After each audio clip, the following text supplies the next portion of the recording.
My own son called me dead weight to my face right in the kitchen my Arthur built for me.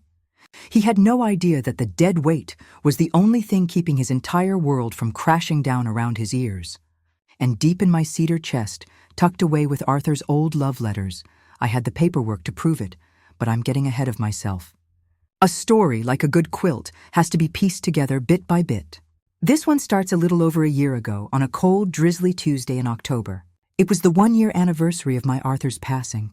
The house felt hollow. The silence was so loud it hummed, you know? The smell of his Old Spice aftershave had finally faded from the coat closet, and that's a hurt I wouldn't wish on anyone. My son David and his wife Susan came over that evening. They brought a casserole that tasted like it came straight from the frozen food aisle, but I smiled and said it was lovely. We sat in the living room, me in my worn armchair, and them perched on Arthur's prized leather sofa like two nervous crows. "Mom," David started, fiddling with his napkin, "we've been worried about you." "This big old house, it's too much for you to handle alone?" Susan chimed in, her voice all syrupy sweet. "All the cleaning, the yard work, the stairs. And you must be so lonely, Eleanor." Our hearts just break thinking about it. I looked around the room. I saw the pencil marks on the doorframe where we'd measured David's height every year. I saw the faint water ring on the side table where Arthur left his glass of iced tea every single night. This house wasn't a burden. It was my life. It was my heart, built with wood and nails, but they kept on. They had a plan. A beautiful, perfect plan. "We want you to come live with us, Mom," David said, his eyes finally meeting mine. "We'll sell this place. You can use the money to invest, have a nice nest egg, and we can finally afford that bigger house in the suburbs we've been dreaming of. A room just for you, a big garden. We'll be a real family again." It sounded so sensible, so loving. I was lonely. And the idea of hearing my grandchildren's laughter echoing through the halls instead of this awful silence, it was a powerful temptation. I was 72 years old, and my world had shrunk to the size of a chipped teacup since Arthur left. Maybe they were right, so I agreed. Oh, what a fool I was. I agreed to everything, and that's when I first started to feel like I was a passenger in my own life. The real estate agent Susan hired was a shark in a tailored suit. He walked through my home of 45 years with a clipboard, pointing out all the flaws. "Dated kitchen," he'd sniff. "Popcorn ceilings? We'll have to stage it to hide the character." He wasn't selling a home. He was moving a product. I watched as they packed my life into boxes. My beautiful rosewood dining table, where we'd hosted every Christmas dinner for 30 years. "Too bulky for the new place, Mom. We'll put it in storage."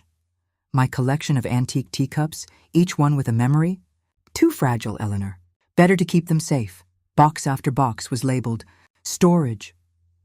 My life was being put into storage. The house sold in less than a week for $450,000, a staggering amount of money. "We'll open a joint account." "Mom," David explained as I signed the papers, my hand trembling slightly. "That way I can manage the funds for you, make sure it's invested wisely. And we'll use a portion for the down payment on the new house. It's all for the family, joint account." The words sounded safe, collaborative. I didn't think to question it. Why would I question my own son? But the first sign that something was truly wrong came the day we moved into their new 5-bedroom house in the suburbs. It was beautiful, I'll give them that. Gleaming hardwood floors, a kitchen the size of my old living room.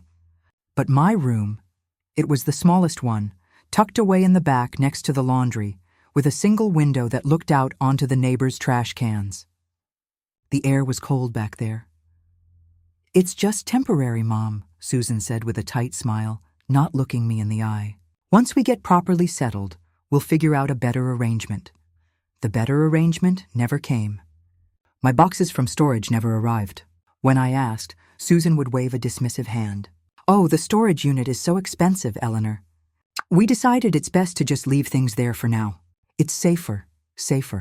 I was starting to realize that word didn't mean what I thought it did. My pension check was deposited directly into that joint account. When I asked David for a bit of cash to buy my knitting yarn, he'd sigh, a long, theatrical sigh. "Are you sure you need it, Mom? We're trying to be smart with the budget right now." He'd hand me a $20 bill like he was bestowing a great favor. I, who had put nearly $500,000 into his new life, was being rationed like a child. I was a guest in a house I had paid for. I tried not to be a bother. I really did. I'd stay in my little room reading the old paperbacks I'd managed to bring with me. I'd listen to the sounds of the family living their life just beyond my door. The laughter during movie nights I wasn't invited to. The excited chatter as they planned a weekend trip to the lake, a trip they didn't think to include me in. I was becoming a ghost, a whisper in the hallways of my own life. The loneliness I'd felt in my old house was a sweet ache compared to the sharp, bitter loneliness of being invisible in a crowded room. The final shattering blow came about 6 months in. It was a Wednesday afternoon, around 3 p.m.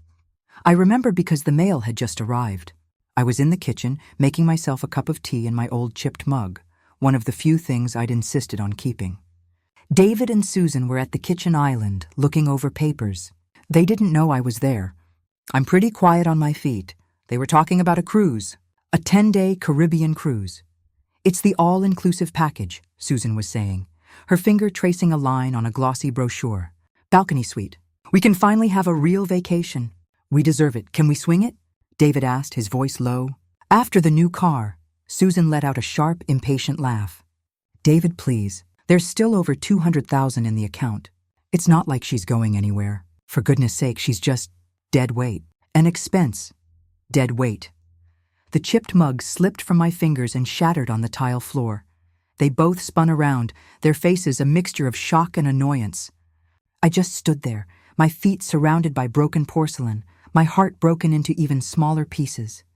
I couldn't breathe. All the air had been sucked out of the room.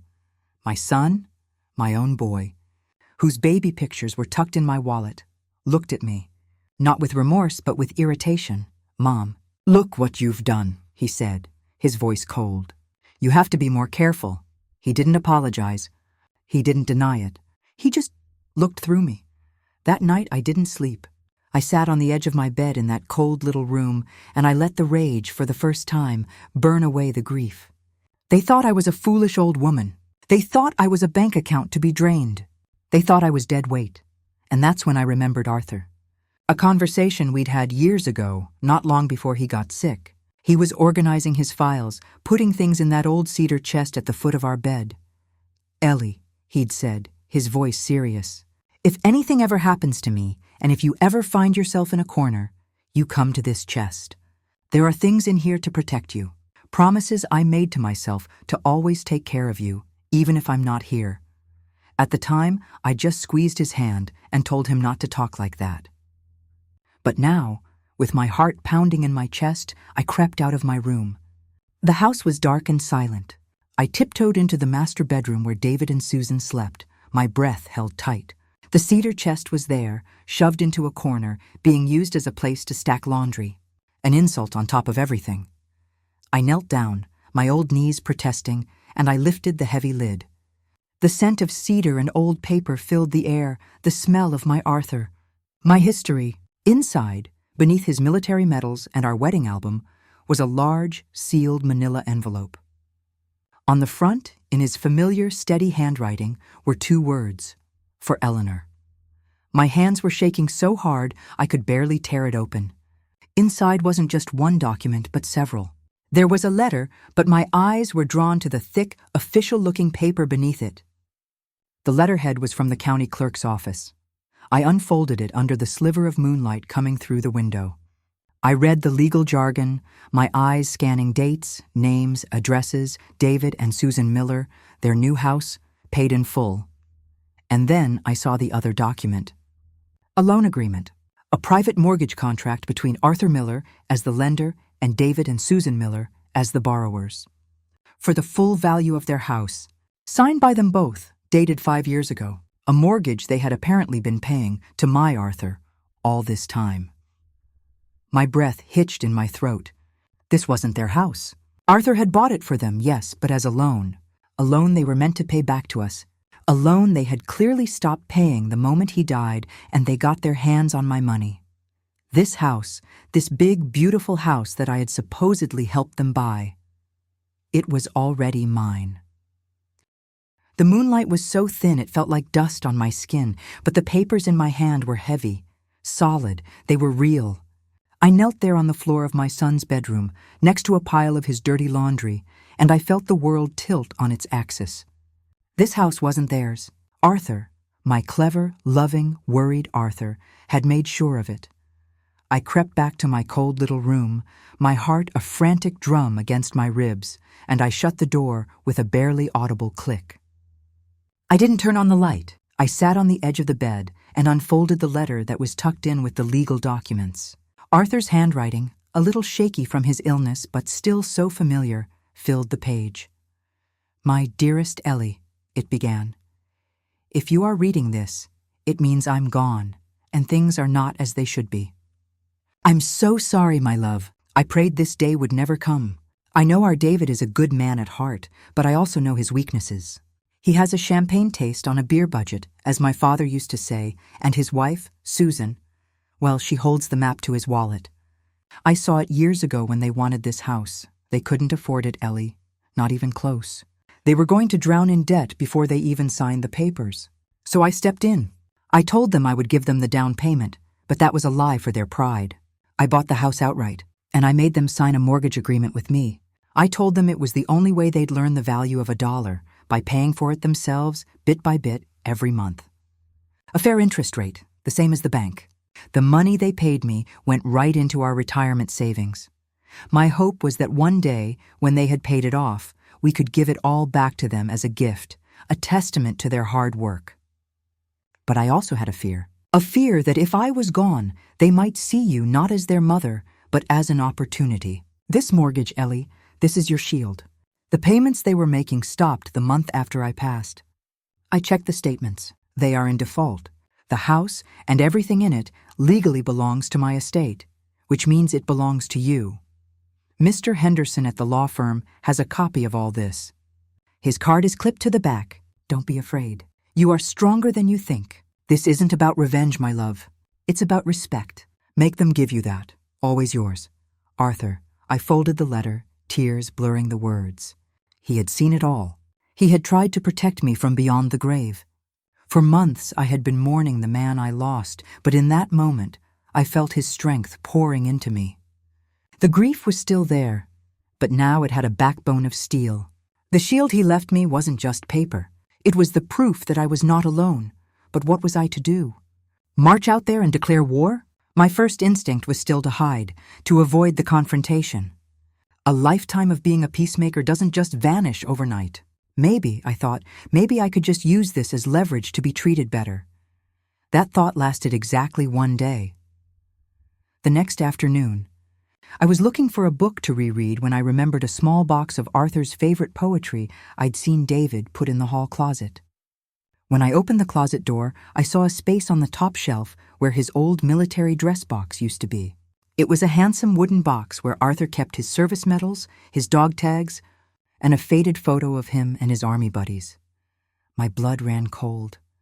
I found Susan in the kitchen, scrolling on a shiny new tablet, one I suspected my money had paid for. Susan. "Dear," I began, my voice trembling just a little. "I can't seem to find Arthur's old military box. Do you know where it might be?" She didn't even look up from her screen. "Oh, that old thing? It was just collecting dust. David took a bunch of stuff from storage to an antique dealer downtown last week. Got a pretty penny for some of that old junk." Junk? She called my husband's honor, the medals he earned fighting for his country, the physical proof of his bravery and sacrifice. Junk. I froze for a second, the world going quiet. Then a strange calm washed over me. The kind of calm that comes when a storm has passed and all that's left is the cold, clean air. They hadn't just disrespected me. They hadn't just stolen my money. They were erasing my husband. They were selling my memories for pocket change. Arthur's words echoed in my head. This isn't about revenge. It's about respect. And I knew right then they had left me with no other choice. They had called me dead weight. They were about to find out just how heavy I could be. The next morning, I told them I had a doctor's appointment and took the bus downtown. I didn't go to the doctor. I went to a modest brick building with the words, Henderson and Associates. Attorneys at law in gold letters on the door. Mr. Henderson was an older gentleman with kind eyes and a firm handshake, just as I'd imagined. He remembered Arthur fondly. I didn't cry. I didn't waver. I laid out the situation piece by piece, just like the patches on a quilt. I told him about the sale of my house, the joint account, the whispers, the name-calling, and finally, the sale of Arthur's medals. I pushed the manila envelope across his big oak desk. He read everything in silence, his expression growing more and more grim. When he finished Arthur's letter, he took off his glasses and looked at me. "Eleanor," he said, his voice soft but firm. Arthur was a wise man. "This is all ironclad.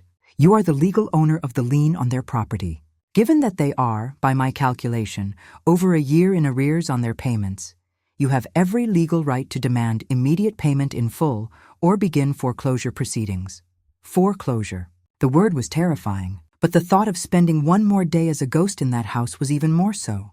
"What do I do first?" I asked, my voice clear and steady. "First," he said, a small, encouraging smile on his face, "we protect your assets. The money from the sale of your house is yours. It needs to be in an account that only you can control." He was right. It was the first practical step, the first brick in building my new life. From his office, I walked 2 blocks to the main branch of their bank. I felt a lifetime older than the woman who had shuffled out of the house that morning. I walked up to the counter, my back straight, and asked to speak to the bank manager. I gave him the joint account number and explained that I wished to withdraw my funds. He was hesitant, of course. "Well, this is a joint account, Mrs. Miller. Typically, both parties would—" I cut him off. "I am Eleanor Miller. On May 14th of last year, a deposit of $450,000, the proceeds from the sale of my private residence, was made into this account. I am the source of nearly all the capital in this fund. I would like to see a full statement of the account, and then I would like to move the remaining balance into a new account in my name only." Something in my tone must have convinced him. He led me to his office. A few minutes later, he printed out the statement. My hands didn't even shake as I read it. There it was. A $50,000 down payment on a new luxury SUV. A $10,000 charge for the deposit on a Caribbean cruise. Thousands upon thousands of dollars for restaurants, designer clothes, electronics, a constant, steady drain. The remaining balance was $187,450.22. They had burned through over $260,000 of my money in less than a year. My heart didn't break this time. It hardened. "I'll take that in a cashier's check," I said to the manager. "Made out to me, and I'd like to open a new account right now." An hour later, I walked out of that bank with a new passbook in my purse and a weight lifted from my shoulders. The first stone had been cast. Now I just had to wait for the ripples to reach the shore. I didn't have to wait long. I was in my room that evening when I heard the front door slam. Then Susan's shriek, "David, my card was declined. At Nordstrom, declined. In front of everyone." I heard his heavy footsteps pounding up the stairs. A moment later, they were both at my door, not even bothering to knock. David burst in, his face red and blotchy, Susan right behind him, her face a mask of fury. "Mom, what did you do?" David demanded, waving his phone at me. "The joint account? It's empty. All the money is gone." I looked up from my book, placing my finger on the line to hold my spot. I met his gaze, my own calm and unwavering. "It's not gone, David," I said quietly. "It's just not yours anymore," Susan gasped. "What are you talking about? That's our money, is it?" I asked, raising an eyebrow. "Was it your 45 years of mortgage payments that bought the house you sold? Was it your husband who worked 2 jobs to make sure that house was a home? No, I believe that was my money. I've just put it where it belongs." David's face crumpled in disbelief. But we need that. We have bills. The car payment. The cruise!" The sheer entitlement in his voice was staggering. They didn't see it as my life savings. They saw it as their personal slush fund. And now the tap had been turned off. "Well," I said, standing up slowly, "you probably should have thought of that before you started treating me like an inconvenience and selling off your father's memory for scrap." I walked past them, out of my room and into the kitchen where this whole nightmare had boiled over. I could feel their stunned eyes on my back. I reached into my purse and pulled out a single crisp sheet of paper that Mr. Henderson had prepared for me. I placed it on the gleaming granite island, the island they were so proud of. It was an invoice. It had the original loan amount for the house, the date of the last payment they'd made to Arthur, and a running tally of 14 months of missed payments, plus accrued interest, penalties for non-payment, and legal fees. The final number at the bottom was shocking. They stared at the paper, their faces draining of all color. What is this?" Susan whispered, her voice barely audible. "This is a joke, right?" David picked it up, his hand shaking. "Mortgage, arrears, what is this, Mom?" I looked at my son, at the man he had become, and I didn't feel rage or sadness anymore. I just felt clarity. The dead weight was finally standing up. "That," I said, my voice as cold and clear as a winter morning, "is the bill for this house. The one my husband bought for you, and the one you stopped paying for the second he was gone." I let that sink in, watching the confusion turn to dawning, horrified understanding on their faces. "No, David," I said, turning to leave them there in their monument to greed. "The joke is over.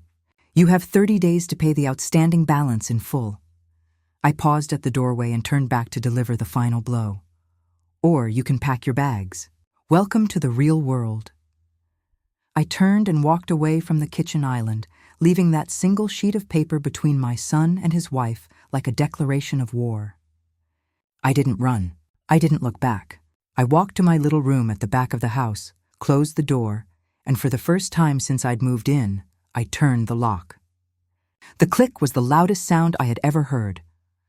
On the other side of the door, the world erupted. First came the stunned silence, then a low murmur, then the hysterics.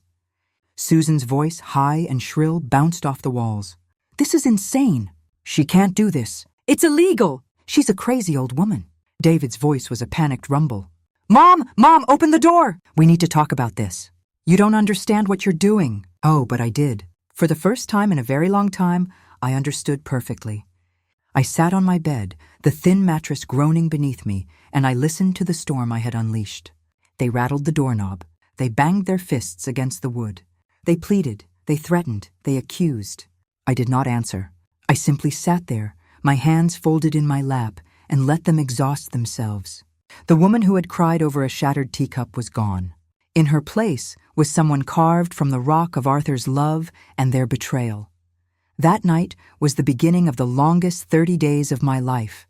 They tried everything, you know. Every trick in the book of manipulation. The first week was pure rage. They hired a lawyer, which Mr. Henderson had predicted. I can only imagine the scene when their lawyer looked at the papers, at Arthur's meticulous documentation and their own signatures, and told them they didn't have a leg to stand on. The shouting matches in the kitchen stopped after that. Then came the second phase, the guilt. Susan would suddenly be so helpful, knocking on my door to offer me a cup of tea, her eyes swimming with fake tears. "Eleanor, we're family," she'd whisper. "Families don't do this to each other. Think of the children. You're going to make your own grandchildren homeless." David would catch me in the hallway, his face a mask of sorrow. "Dad would be so disappointed, Mom. He would never have wanted this." That one stung, I'll admit. For a moment I faltered, but then I'd remember the sight of Arthur's empty metal box and the cold, dismissive word, junk. Arthur would not be disappointed in me for demanding respect. He would be disappointed that I had waited so long.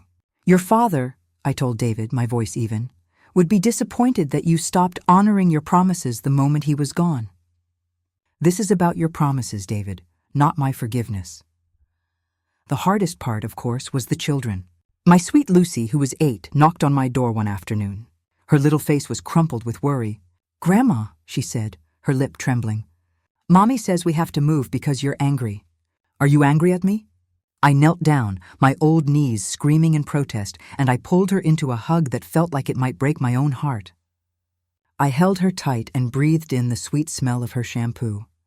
"Oh, my darling girl," I said, stroking her hair. "I could never, ever be angry at you. This is about grown-up things. It's about a very important promise that Mommy and Daddy made to Grandpa a long time ago. Sometimes, grown-ups need to be reminded of the promises they make. That's all. I love you more than all the stars in the sky."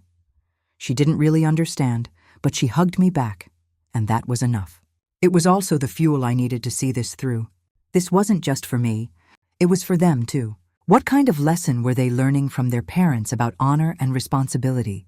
On the evening of the 29th day, David came to my door alone.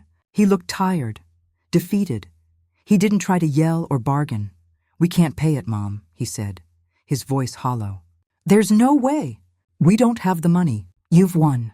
What do you want us to do?" "I want you to pack," I said, not unkindly. "I want you to find a place you can actually afford. And I want the keys to my house on the table by noon tomorrow." The final day was gray and overcast, matching the mood inside the house. A moving truck was parked in the driveway. It wasn't a big one. They were moving into a small rental apartment across town. I watched from the living room window as they carried out their expensive furniture, their giant television, the symbols of a life they had built with my money. There was no joy in it for me, just a deep, profound sadness for what we had all lost. At 11:30, they were ready to go. Susan wouldn't look at me. She gathered the children and herded them into the new SUV, the one that would probably be repossessed in a few months, without a word. David lingered in the doorway. "I just don't understand how you could do this to your own son," he said, his last pathetic attempt to wound me. I looked at him. My son. A man in his 40s who still sounded like a boy who'd had his toys taken away. "I didn't do this." "David," I said, my voice filled with a weariness that went bone deep. "You did this when you decided your father's mother was dead weight. Now go on. It's time for you to learn how to carry your own." He flinched, then turned and walked away. I closed the door, and this time, the silence in the house wasn't hollow. It was peaceful. It was mine. The next few weeks were a blur of activity. I called the storage company, and with the help of 2 strong young men, I brought my life home. They unwrapped Arthur's armchair and placed it by the fireplace. They set up my beautiful rosewood dining table in the sun-drenched dining room. I unpacked every single one of my antique teacups, my hands steady, and arranged them in the china cabinet.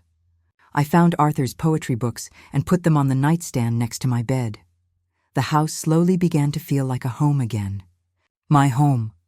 I got rid of their cold, modern furniture and filled the rooms with warmth and memory. I started baking again, and the smell of cinnamon and apple pie chased the last of their ghosts out of the corners. I had Mr. Henderson put the house in my name, free and clear.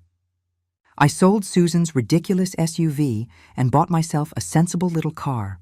The rest of the money, my money, I had invested wisely, just as Arthur would have wanted. I had more than enough to live comfortably for the rest of my days. I didn't hear from David for 3 months. Not a call, not a text. And I was okay with that. I was healing. Then, one Tuesday evening, the phone rang. It was him.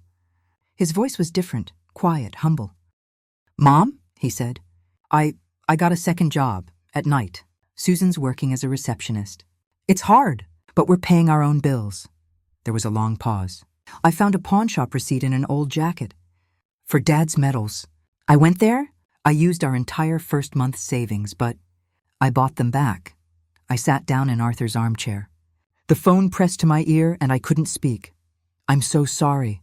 "Mom," he whispered, and this time I heard the crack in his voice. "It was real. I'm sorry for that.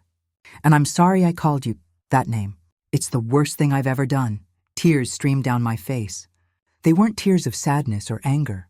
They were tears of a complicated, painful, and hesitant hope. "Thank you for getting them back, David," I managed to say. "Our relationship isn't fixed.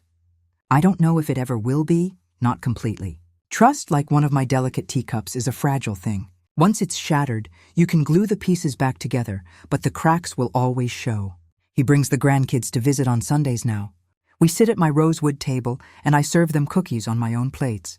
Susan doesn't come. That's probably for the best for now. David and I were learning to talk again. Not about money, but about real things. It's a start.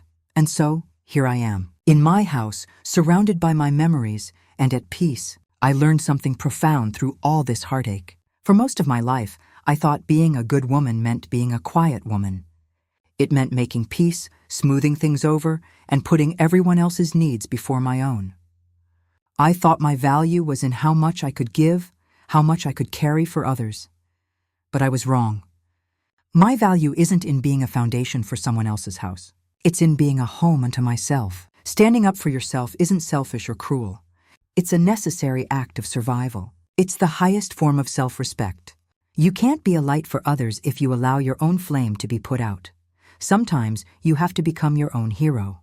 You have to find that core of steel inside you, the one you didn't even know you had, and you have to be willing to tear everything down to build something true and honest in its place.